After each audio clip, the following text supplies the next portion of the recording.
ఈ లేబర్ని అంతా తీసుకెళ్ళిన ఇప్పుడు ఒక 20 మందిని ఈడికి వచ్చారు. కొంతమంది ఊర్లలో పొలాలు చేస్తానికి పోయారు. వీళ్ళకి పేమెంట్ అంటే ఇవాళ రేపు అని ఆపుతుండు. తీసినాం, మట్టి తోగినాం, పని చేసినాం, మాకు డబ్బులు రావాలి సార్, అంతే. రాజు భార్య మీకు ఎంత రావాలి డబ్బులు? నాకు రావాలి 40 లక్షల దాకా. 40 లక్షలు ఏం వర్క్ చేయించారు అలా? మేడాల వర్క్.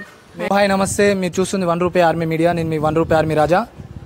హైదరాబాద్లో ఒక కాంట్రాక్ట్ వర్క్ చేసి ఓస్ రాజా అనే కుటుంబం ఈరోజు రోడ్ మీద పడడానికి కారణమైంది. హైదరాబాద్లో మహబూబ్ అంకూర విల్లాలో వర్క్ చేయించిండు. ఒక కాంట్రాక్ట్ కాడ సబ్ కాంట్రాక్ట్ తీసుకొని వర్క్ చేసినాక పైసలు వేయకుండా వాళ్ళు 6 నెలలకు 7 నెలలకు అని ఇచ్చుకుంటా సంవత్సరాల కొద్దిగా గడుపుకుంటూ వచ్చిరంట. అసలు ఏమైంది, ఆ రాజా అనే వ్యక్తి ఏం వర్క్ చేసిండో అడిగి తెలుసుకుందాం. నమస్కారం అండి, ఏమైంది? అక్కడ మహబూబ్ అంకూరలో వర్క్ చేసినాం.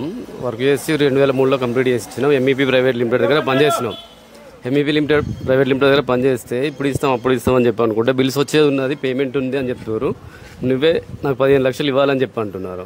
మీ దగ్గర అని చెప్పానంటే మేము వాళ్ళని అడిగినామంటే ఎవరికైతే ఇచ్చినావో వాళ్ళ బిల్స్ ఇవ్వండి, ఆ బిల్స్ ఇస్తే మేము రిటర్న్ ఇస్తాం మీకు డబ్బులు అని మేము చెప్తున్నాం. ఇప్పుడు మీరు పని చేసిన వర్క్ బిల్స్ అవి మీ దగ్గర ఏమైనా ఉన్నాయా? అన్నీ ఉన్నాయి, బిల్స్ ఉన్నాయి, అన్నీ ఉన్నాయి. ఏం వర్క్ చేయించారు మహబూబ్ అంకూర్లో? మహబూబ్ అంకూరలో ఎక్స్టర్నల్ ప్లంబింగ్ వర్క్ చేయించినాం. ఎంత బిల్ అయింది, మీకు ఎంత బిల్ ఇచ్చారు? 45 లక్షల బిల్ అయింది. 94 లక్షలు ఇచ్చారు, బ్యాలెన్స్ పైసలు ఇవ్వాలి. మరి ఇన్ని రోజులు మరి మీరు ఎందుకు ఆకుండా వచ్చారు? ఇస్తాం ఫైనల్ బిల్ కాలేదు, మా ఫైనల్ బిల్ అయినాక ఇస్తామని చెప్పి అన్నారు. సరే ఓకే అని చెప్పి అన్నాం. మళ్ళీ తర్వాత మహేష్ బిల్ చేస్తామని చెప్పిండు. మహేష్ అతను వాళ్ళు డబ్బులు ఎగ్గొట్టడానికి ఉన్నారు, మీరు ఎట్లా వసూలు చేసుకోండి అని చెప్పిండు. దానికోసమని ఇక్కడికి వచ్చినాం. మీ దగ్గర ప్రూఫ్ ఉందా? ఉన్నాయి, ప్రూఫ్స్ ఉన్నాయి, లాయర్ నోటీసులు ఉన్నాయి. వాళ్ళు లీగల్ నోటీసులు ఇస్తే వాళ్ళకి రిప్లై ఇచ్చినాం. వాటికి రిప్లైకి కూడా ఇవ్వమని చెప్పండి, ఇంతవరకు ఏమీ వేయట్లేరు.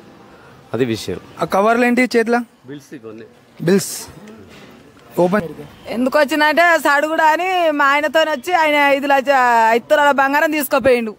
సైడ్ చూపించితే ఆ బంగారం అంతా కుదపెట్టిండు. డబ్బులు ఏమైనా అంటే నాకు సైడ్ మీద రావాలని ఆయన జరుపుతాడు. పని చేయించిండు, సడుగుడు అని ఇచ్చిండు. సడుగుడు అని ఆఫీసులలో తిరుగుతానంటే తిరుగుతలేడు, చేస్తలేడు. డబ్బులు ఏమైనా అంటే నేను సారి ఇస్తా అన్నని వాళ్ళిద్దరు సడుగులు వదిలిపెట్టుకున్నారు. గొడవ డబ్బులు ఇప్పించినాం, మేము మధ్యన పడ్డాం. మాకు ఆయన గురించి మాకు లొల్లి అవుతుంది. ఆ డబ్బులు రావాలని ఆయన జరుపుతాడు సార్, రాజు జరుపుతాడు అట్లా. మరి ఈ ఆఫీస్ కాడికి పోదాం రమ్మని ఇప్పుడు అంటే మేము అంటేనే ఆయన తీసుకొని వచ్చిండు. మాకు డబ్బులు రాలే, బంగారు రావాలని తీసుకొని వచ్చిండు ఆయన.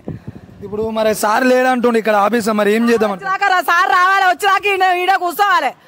ఇప్పుడు సార్ ఆడ పని చేయించిన సార్ అలా కూర్చున్నాడుగా, బయటకు రావాలి. బయటకు వచ్చి ఏందో ఒకటి మాట్లాడిపోవాలి. సార్ ఎందుకున్నాడు? పని చేయించినప్పుడు ఇప్పుడు ఎన్ని సంవత్సరాల కాంచెలు తిప్పుతాడు సారు? అయినళ్ళకి లొల్లి పెట్టించి కూర్చుంటాడు. ఆయన అందరు ఇప్పించారు పైసలు. ఆయన పెట్టిండు. ఆయన 3 పిల్లలు, ఆడపిల్లలు. ఏం చెల్లెచ్చిస్తాడు ఆయన? అయినళ్ళకు లొల్లి పెట్టించాడు కూర్చుంటాడు. ఆ బిల్లు రావాలి, ఆ బిల్లు వచ్చేదాకా ఇట్నే కూర్చుంటాం. ఇన్నే బయటకు పోవద్దు, మేము ఇంచలు కదలొద్దు, వాళ్ళ ఇళ్ళలో పోవద్దు, మేము మా ఇళ్ళలో